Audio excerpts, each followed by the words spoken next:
Hi. This is a sharing on one of the technique dealing with hard cataract in a short eyeball. The surgeon uses stop and chop technique.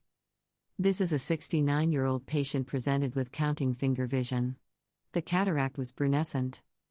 At the same time, the eyeball axial length was only 22 mm. With a bulky hard cataract, another challenge was to deal with the shallow anterior chamber. I start with creating paracentesis, filling up the chamber with vision blue and washing it off with intracameral lignocaine. This is followed by injecting viscoelastic into the anterior chamber inside out.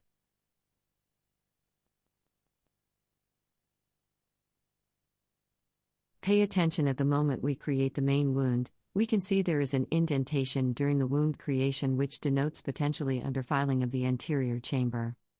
In this case, good filling is needed to flatten the bulge of the lens for a safe capsulorhexis.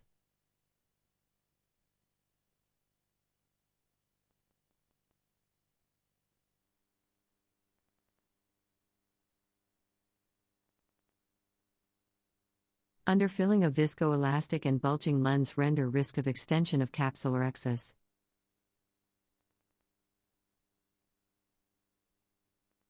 Once big capsulorhexis is created, gentle hydrodissection was made.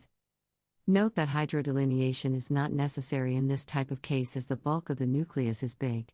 And with gentle hydrodissection, we can appreciate the upward movement of the lens.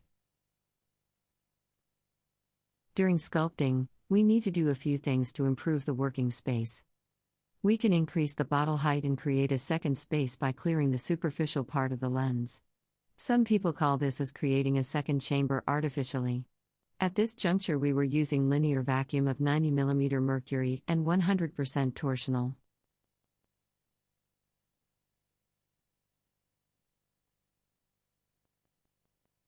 Not only that, if we decide to create a groove it has to be wide enough, wider than the usual cases. One of the reason is we need to avoid stress on the zonules during cracking of the nucleus. Not only the width, the groove also has to be deep enough as dense cataract usually will have very feathery layer of posterior plate.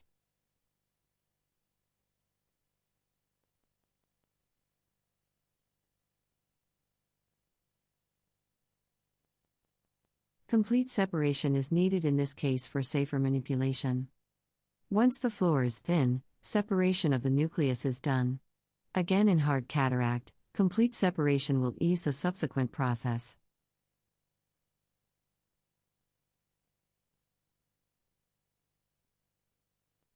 Once completely cracked, we can consider, the most difficult part of the surgery was half done.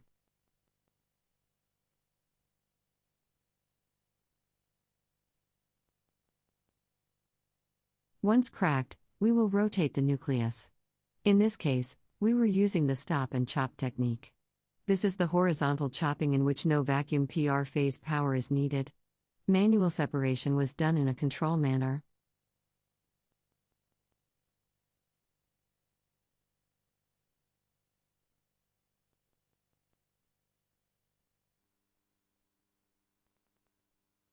Once the first piece is out, manipulation of the remaining nucleus becomes much easier.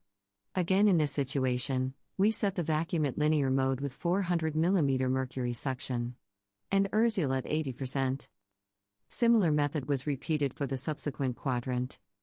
Again, we usually set the bottle height to be high as the eyeball was pretty short.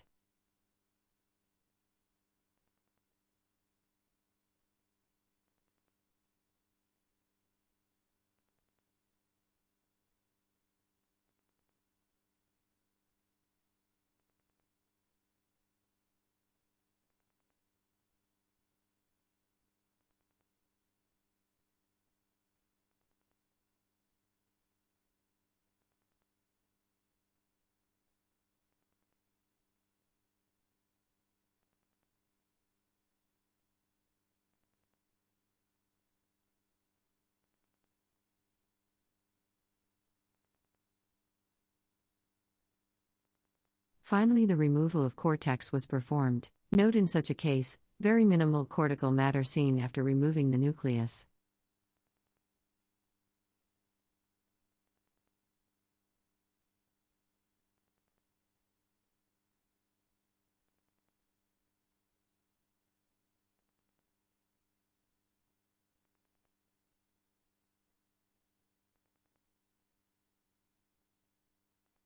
This is followed by the implantation of artificial lens and finally complete removal of the viscoelastic. Intracameral antibiotic is a must, and hydration of the wound was made to ensure the wound is watertight at the end of the procedure. Thank you.